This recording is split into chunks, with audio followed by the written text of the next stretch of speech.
estão? Terapeuta de São Paulo, capital, proprietário do Instituto Sofia Riga, onde trabalhamos com algumas terapias visando o bem-estar físico, mental, emocional e espiritual. Dentre elas, radiestesia cósmica, investigação de consciente, constelação familiar, Shambhala, Reiki, reflexologia e mais outras também, incluindo a quiropraxia. E agora com a palavra, o nosso irmão de jornada, Valdo Fausto de Araújo, o bruxo de Uberaba. Bem-vindo, bruxo. Gratidão, Márcio. Gratidão a todos que estarão conosco, os que ainda vão estar, né? Que vão ver a live gravada. E só lembrar que nós vamos fazer o sorteio da vaga para o curso, mas no finalzinho da live, tá? E eu pensei, Márcio, pedir depois uma das pessoas que estiver ouvindo, eu vou pedir para ela falar um número, né? Vou esperar ver quem é que vai entrar hoje, para ele poder colocar aqui na lista. Eu já fiz a lista, né? Com os que já participaram as outras vezes, está aqui, ó, né? Com os nomes. E aí já coloquei a Djanira, que está assistindo aí hoje. E quem mais entrar, você vai me falando, que eu vou acrescentando aqui, aí depois eu vou numerar e vou pedir para uma pessoa falar um número. Acho que é a forma mais fácil da gente estar fazendo esse sorteio. Mais fácil e mais rápida, né? Combinado. Beleza, então. Então, eu estou Valdo Fausto Araújo, terapeuta espiritual, trabalho com as terapias homeopatia, fitoterapia. Eu trabalho também com fitoenergética, Márcio. Eu não tenho falado sobre isso, né? Que é a energia das plantas. Fitoenergética, apometria, reiki, barra-axis, e essas terapias espirituais que a gente tem, né? Aí que a espiritualidade hoje nos brindou. E, além disso, ainda dou cursos, né? Trabalho com a Associação Brasileira de Psicoterapia Reencarnacionista, a BPR, com o curso de Psicoterapia Reencarnacionista, substituindo o Márcio, que deixou de dar o curso aqui em Uberaba, e me passou, né, a responsabilidade, o compromisso. E sou muito grato por isso também. É uma experiência fantástica. E, além desse curso, eu trabalho ainda com outros cursos, outras terapias. E aqui no momento nós estamos com o curso de apometria, reiki, terminando o reiki, e começando a homeopatia agora no dia 7. Certinho?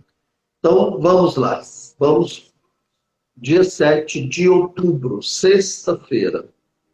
Tem alguém controlando o tempo aqui, Márcio. Bom, na live passada, nós paramos aqui, onde nós iríamos comentar sobre a homeopatia no século XXI, né? Então, como se trabalhar com essa homeopatia no século XXI? Na consulta homeopática, o indivíduo deve ser considerado em sua totalidade. Então, diferente da alopatia, né? Na homeopatia, nós buscamos ver a pessoa que está nos procurando para o atendimento, a gente procura vê-la por inteiro, né? A gente não vê o problema que ela está trazendo. Aí, o que acontece, né?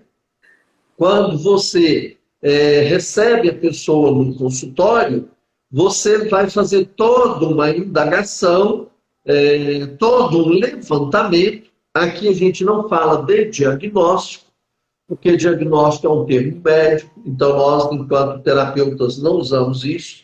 A gente fala fazer uma análise, fazer uma pesquisa, né, da pessoa, tanto no seu nível físico, quanto mental, emocional, psíquico e até espiritual. Porque eu sou aquele terapeuta que eu pergunto para a pessoa qual a crença religiosa dela. Porque, como eu recebo pessoas de vários segmentos religiosos, eu preciso tomar o cuidado para não ofender a crença religiosa daquela pessoa, né? Então, por isso que eu pergunto logo no início, e a partir daí eu saber conduzir a conversa que a gente vai ter em relação aos acometimentos ou adoecimentos que essa pessoa está trazendo. E essa conversa que a gente tem, essa investigação inicial, né, essa consulta inicial, é exatamente para identificar, ou pelo menos buscar identificar, qual é o miasma que a pessoa está vibrando. E a partir do miasma, a partir do momento que você consegue perceber de uma forma mais acertadamente qual o miasma, você já sabe quais são os medicamentos que estarão vibrando no processo de cura dessa pessoa. Aí fica mais fácil você fazer indicação medicamentosa, tá? Então, ele deve responder uma série de perguntas, é observado em diversos aspectos e, após repertorização, é considerado como um indivíduo que tem diversos sintomas, não como portador de uma determinada doença. Então, é isso que eu acabei de falar. A gente não foca na doença, a gente não vê o sintoma que a pessoa está trazendo, mas a gente busca conhecer os vários sintomas que essa pessoa traz e, a partir daí, a gente faz a repertorização. Aí as pessoas podem estar pensando, o que é repertorização? É a gente repertorizar o medicamento, ou seja, à medida que eu ouço a pessoa, que eu busco todas essas informações, eu vou ver agora quais são os medicamentos que atendem às queixas, né, esse conjunto de sintomas que a pessoa está trazendo. A partir do momento que eu faço o levantamento de quais os medicamentos, eu vou ver qual medicamento que aparece em maior número de vezes. Aí, esse será o melhor medicamento, certo? Então, quando eu faço toda essa dinâmica, eu estou repertorizando o medicamento. Eu estou vendo qual é o melhor medicamento, certo? E esse processo é uma repertorização matemática. O que significa isso? Nós vamos ver qual o índice maior daquele... Opa, vem cá. Tá. Qual o índice maior daquele medicamento, daquele sintoma, né? Então, por exemplo, eu vejo o medicamento A, aparece 2 vezes. O medicamento B, aparece 7 vezes. O medicamento C, apareceu 15 vezes. O medicamento D, apareceu 30 vezes. Então, este é o melhor medicamento, é o medicamento D, tá? Por que ele é o melhor medicamento? Ele cobre a maior gama de sintomas que a pessoa está trazendo. Consequentemente, você vai estar caminhando muito próximo da cura dessa pessoa. Certinho? Não dizemos, esse indivíduo tem sinusite, mas que o quadro do paciente é compatível com a sinusite provocada pela ingestão de raízes de hidrastes, por exemplo. O que significa isso? Aqui, no caso, hidrastes é um medicamento para sinusite. É um dos, tá? E aí, a hora que faz a repertorização, eu cheguei à conclusão que esse medicamento é o melhor. Então, para aquela pessoa, para a sinusite daquela pessoa, é o hidrastes que é o melhor medicamento. Para a pessoa B com sinusite, não será o hidrastes. Poderá ser o mercúrio, por exemplo. Certo? Então, por isso que eu preciso fazer isso, né, de uma forma muito acertadamente, para que chegue no melhor medicamento a ser usado. Sabemos isso, pois o hidrastes foi administrado em indivíduos saudáveis, provocando o aparecimento de sintomas semelhantes ao do nosso indivíduo doente, que queremos tratar. Foi o que nós falamos na live anterior, né? A homeopatia é semelhante, cura semelhante. O que significa isso? Que na homeopatia você vai dar um remédio que em uma pessoa sadia provocaria a doença que você está dando remédio para curar, entendeu? Em outras palavras, se eu estou com febre, eu vou dar um medicamento, eu vou tomar um medicamento que numa pessoa sadia provoca febre. Aí, como eu estou com febre, ao tomar esse medicamento, a minha febre desaparece. Funciona dessa forma. Semelhante, cura semelhante. Enquanto que na alopatia ou na medicina oficial, é o contrário, cura o contrário. O que significa isso? Você está com febre, o médico vai te passar um antitérmico. Ou você está com dor, o médico vai te passar um analgésico. Tá? Na homeopatia, você está com dor, eu vou te passar um medicamento que provoca dor em uma pessoa sadia. Consequentemente, em você, ele vai curar a sua dor. Certo? A abordagem terapêutica homeopática faz dela uma prática de saúde altamente desenvolvida e plenamente inserida no contexto ecológico, tanto por ajudar a homeostase do organismo, sem suprimir suas respostas autoprotetoras, quanto por conta da sustentabilidade, já que se utiliza em quantidades muito pequenas da diversidade biológica, sem promover sua degradação ou extinção, não agredindo o meio ambiente com solventes potentes e poluidores. Então, o que significa aqui? A homeopatia, ela é um tratamento, ela é um medicamento, ela vai usar um medicamento extremamente natural. Portanto, ela não vai estar contribuindo, né, com o processo de degradação do ambiente.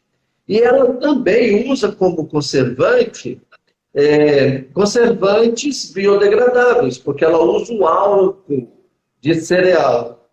Portanto, não é, de origem sintética, como também não é de origem fossilífera. Então, ela vai contribuir com o ambiente no sentido de não estar agredindo o ambiente, né? E ela, eu já falei em outros momentos, ela pode ser oferecida na forma de gota, na forma de glóbulo, na forma de spray, cápsula, pomada, creme, gel. Tem várias formas de você estar fazendo a indicação.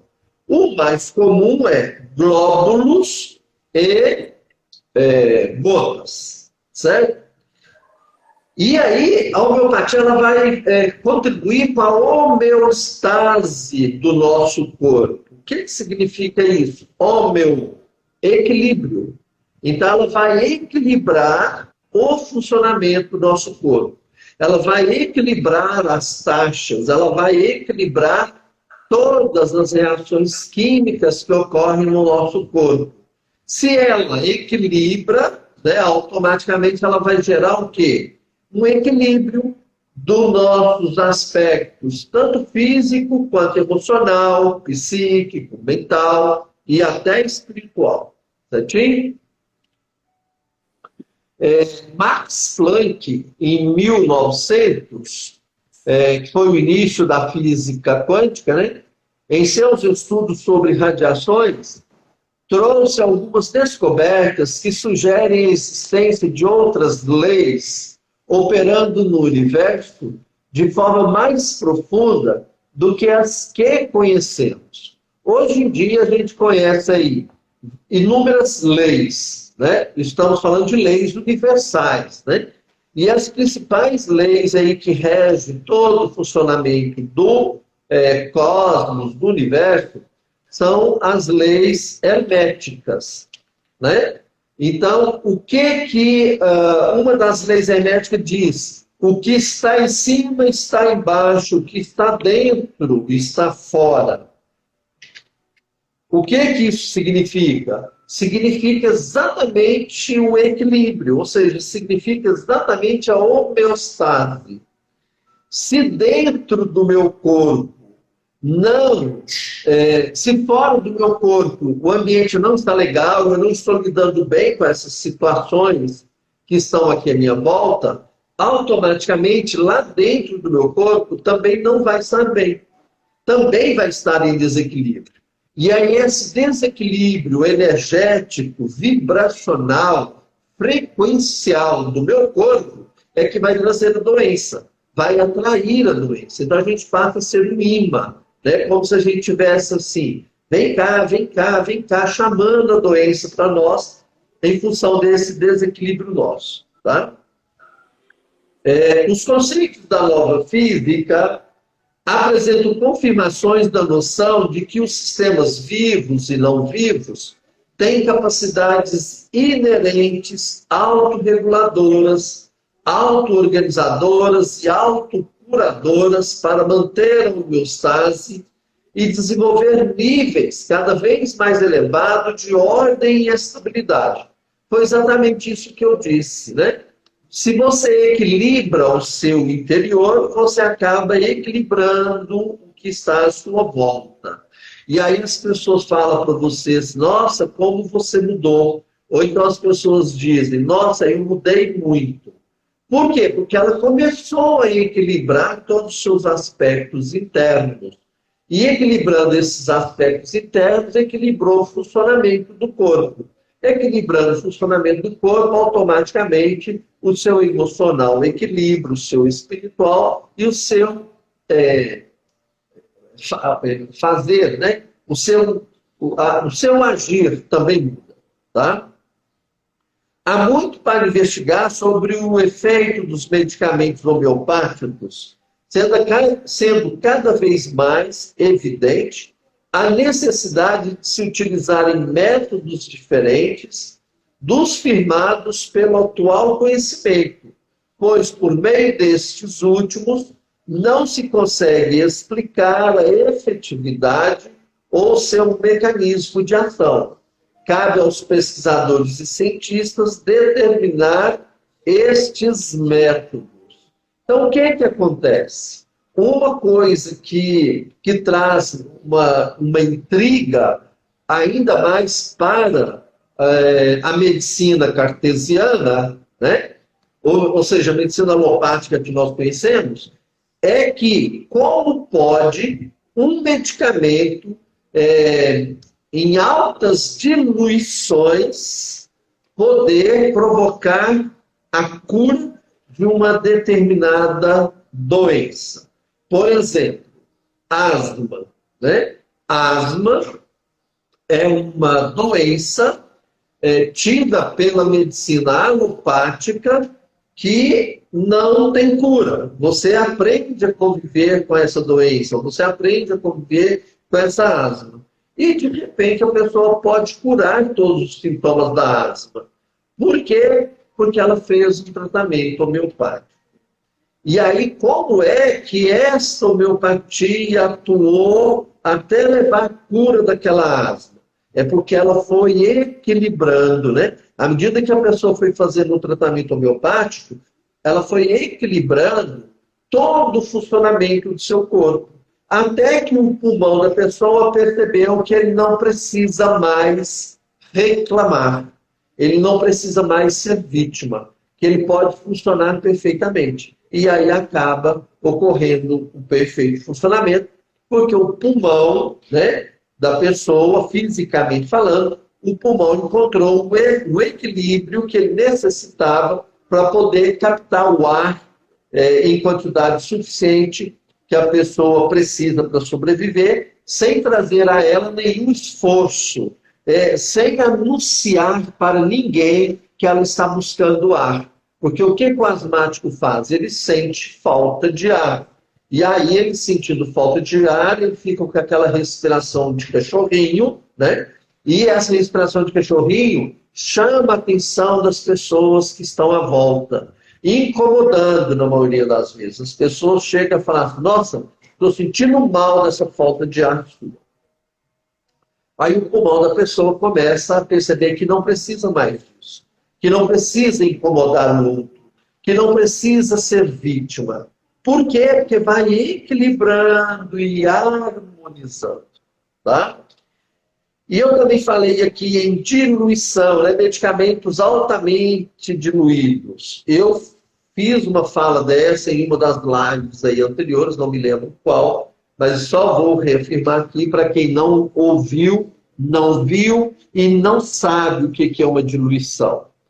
Quando a gente fala em diluição homeopática, nós estamos falando em algo altamente quebrado, altamente diluído, né?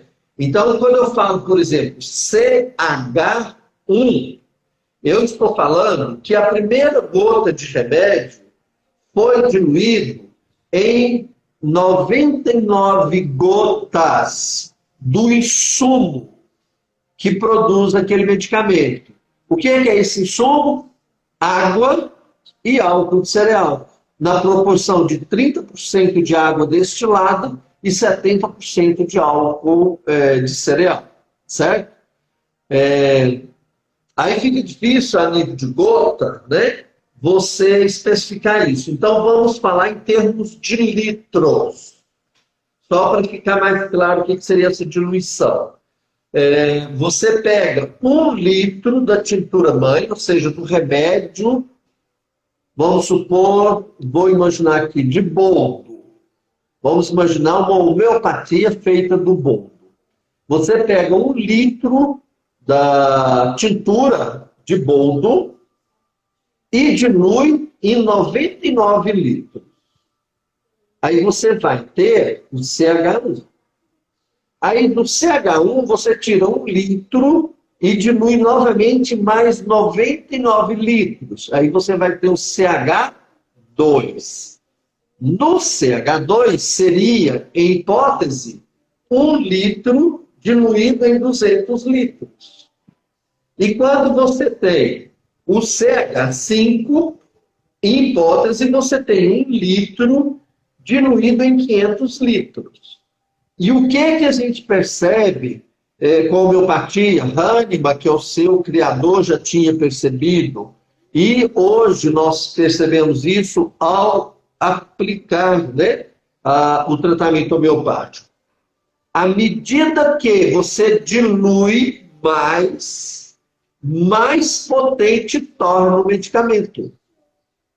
Então, quando você pega o medicamento no CH15, significa que ele foi diluído 15 vezes a porção inicial.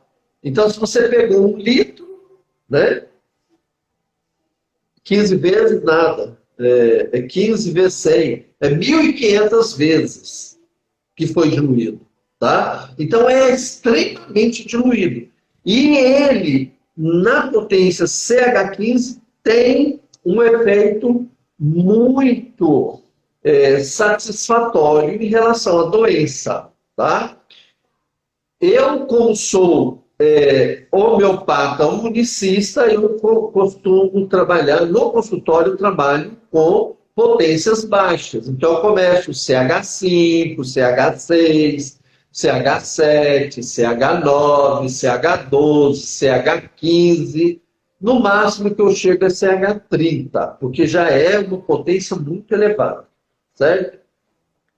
E a experiência que a gente tem no consultório é o seguinte: você começa no CH5, quando você chega no CH15, aqueles sintomas que a pessoa trazia no início da consulta já foram sanados. Ou se não foram sanados 100%, pelo menos uns 70%, 50% já foi sanado. Certinho? Se tiver dúvida, Márcio, dá um grito aí. Valdo, já não tem nenhuma pergunta aqui do pessoal, mas eu tenho uma pergunta. Por exemplo, você disse que a homeopatia pode detectar algum problema de origem, né, espiritual. Então, por exemplo, uma pessoa chega para consultar contigo, só que ela é evangélica, mas você detectou, né, que a causa são obsessores e encarnações passadas. Como é que você passaria isso para a pessoa? Não precisaria falar nada disso? Como é que seria a abordagem, Valdo? Como eu pergunto no início a religião dela, então, quando eu percebi isso a nível de tratamento, a nível da consulta, né, da primeira consulta, ou mesmo depois, numa reconsulta, eu não vou dizer a ela isto. Por quê? Eu vou agredi-la.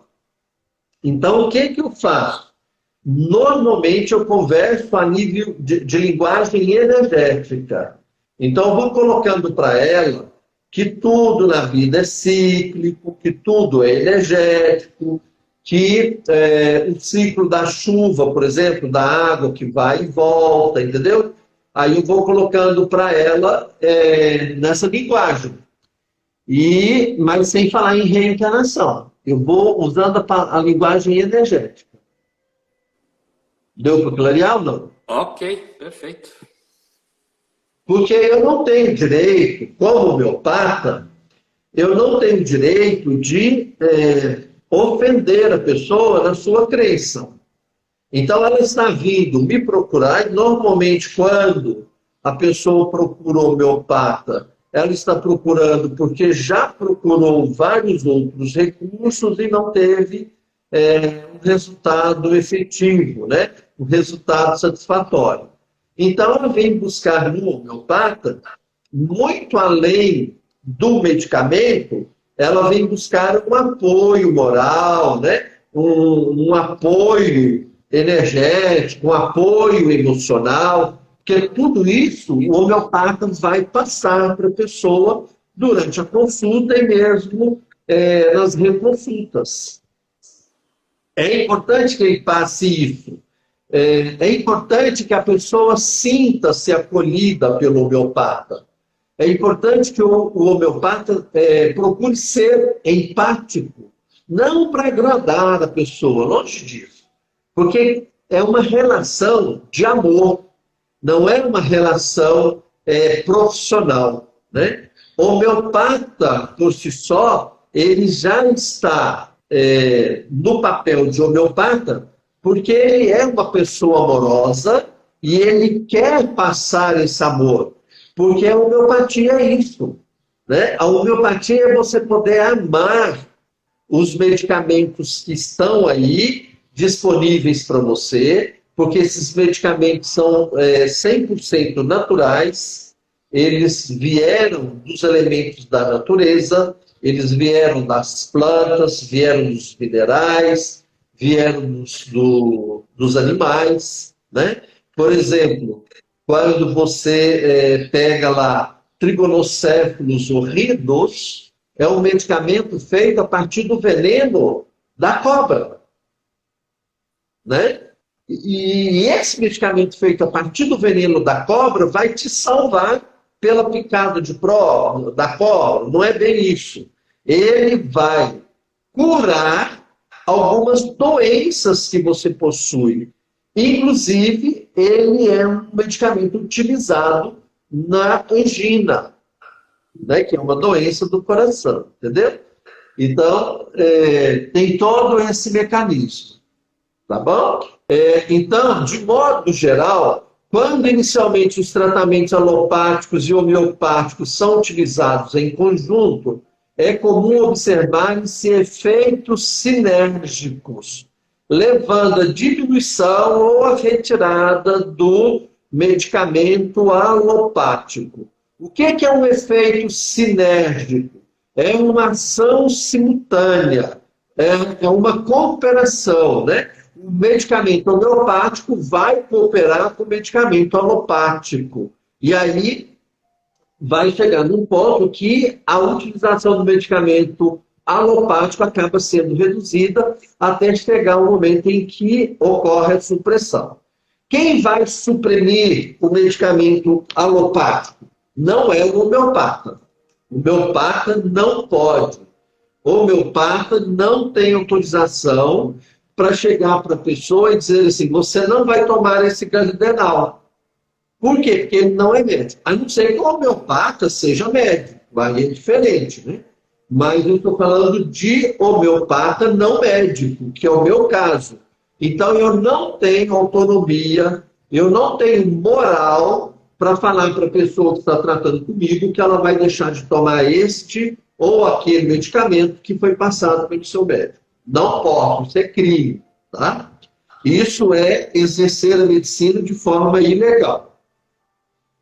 Então, nesse caso aqui, os tratamentos alopáticos seguidos da homeopatia pode provocar um efeito sinérgico, ou seja, a homeopatia pode colaborar com o medicamento alopático. Não há nenhuma contraindicação. E é isso que a gente sempre faz aqui no consultório, ou mesmo lá no SEB, a gente sempre orienta a pessoa. Continua com o tratamento médico da terra. E vamos tratando aqui, paralelamente, né, com a homeopatia. Tá? Apesar dos avanços tecnológicos da medicina moderna e seus incontestáveis benefícios à saúde das pessoas, existe uma parcela crescente da população que não consegue atingir um nível satisfatório de saúde com os tratamentos convencionais e que pode se beneficiar da homeopatia, já que essa avalia o doente como um todo e aparentemente estimula o sistema de defesa. Então é muito comum as pessoas estarem fazendo tratamento com o médico da terra e nos procurar para poder fazer um tratamento para aumentar a imunidade. Porque é muito comum assim, olha, mulheres, é muito comum cistite de repetição. Crianças, é muito comum doenças respiratórias repetidamente, né? Então, tipo assim, a criança sempre tem infecção de garganta, a criança sempre tem infecção de ouvido, a criança sempre gripa. E aí os pais, né, os responsáveis, nos procuram para poder fazer um tratamento de aumentar a imunidade dela. No caso de criança autista, a gente tem trabalhado com criança autista, em que os pais continuam os tratamentos lá, ditos convencionais, e junto a esses medicamentos, eles entram com o tratamento homeopático, com um medicamento alternativo para estar auxiliando o desenvolvimento da criança. Tá? Como nem sempre os exames laboratoriais registram com fidelidade disfunções de órgãos percebidos pelos pacientes, o diagnóstico alopata pode ser impreciso em alguns casos, e o profissional de saúde vê-se na situação de simplesmente ter de confessar ao paciente que não encontrou nada nos exames. Muitas vezes a homeopatia complementa a assistência médica convencional, chegando em algumas ocasiões a substituí-la, principalmente nos casos em que o paciente é intolerante às terapias convencionais. Então, o que significa aqui, né? O exame laboratorial nem sempre vai mostrar a causa do problema. Então, às vezes, a causa do problema é uma questão energética, por exemplo, ansiedade. Você vai fazer exame para descobrir a ansiedade? Faz um quilo de exame, não vai dar nada, não vai chegar a conclusão nenhuma. Por quê? Porque é uma questão energética. Aí a homeopatia, nesse caso, vai lá auxiliar a pessoa, né, a estar trazendo uma qualidade para ela, mesmo que o exame de laboratório não chegou a nenhuma conclusão. Então, a homeopatia, mais uma vez, a homeopatia vem mostrar para a gente que ela é um tratamento energético, um tratamento de interação, de inter-relação homeopata-pessoa, né? E o homeopata também é uma pessoa. E aí fica bem mais fácil dele estreitar uma relação dessa pessoa que está passando pelo tratamento, né? Visando assim a sua melhora como ser humano, como pessoa. Tá? Márcio, a homeopatia brasileira ocupa hoje um lugar de destaque no cenário mundial, devido ao alto grau de desenvolvimento da sua prática e por estar inserida nos órgãos oficiais e acadêmicos nacionais. Nós sabemos que hoje a homeopatia compõe o Sistema Único de Saúde, o SUS, né? E aí isso dá um crédito muito grande para o trabalho de homeopatia aqui no Brasil, porque ela é reconhecida oficialmente como uma medicina complementar, uma medicina integrativa, uma medicina de integração. Certinho? Eu acho que a gente deve parar aqui, Márcio, para poder fazer o sorteio, e aí, na próxima semana, a gente continua com a questão da regulamentação da homeopatia a nível de Brasil. 4. 4. Karina Franco Maciel. Karina, Karina, parabéns. Essa é convicta mesmo. Ela falou que ia ganhar, ó, em verde o número, tá? Não, parabéns, Karina. Ela, o bichinho danado, hein? Aula com o Valdo novamente, olha só que legal. Parabéns, Exatamente. Karina Franco Maciel, número 4. O casal THM era 1, a Nil Myself 2, a Maiara 3, a Karina 4, a Márcia 5 e o Márcio 6. Karina, parabéns. Então aí você entra em contato com o Valdo, né? Entra em contato Isso. com ele, acerte aí os detalhes. Beleza. O Márcio, ela falou que ela ia ganhar. Olha, a mentira. Não é verdade, Karina, é verdade. Tu ganhaste. Ela esteve em todas as lives, né? Que legal. E aí, Márcio, na próxima semana, se tiver gente nova, a gente faz mais um sorteio. Eu vou conceder 2 vagas. Semana que vem tem mais 2 vagas para a live. Tá bom? E aí, na próxima semana, a gente faz só com as pessoas que estiverem assistindo aquela live da próxima semana. Certinho? Karina, me chama lá depois para a gente poder acertar os detalhes de link da aula e tudo mais, tá bom? Legal. Então, Valdo, gratidão, Márcio. Pela dedicação, pelo seu tempo aí dedicado aí às nossas lives. Então, semana que vem tem mais uma live, mais um sorteio, mais uma vaga no dia 11 de outubro, certo? Combinado, Valdo? Certinho. Beleza. Tranquilo. Um abraço. Gratidão. Até mais. Até mais. Tchau, tchau. Tchau, tchau.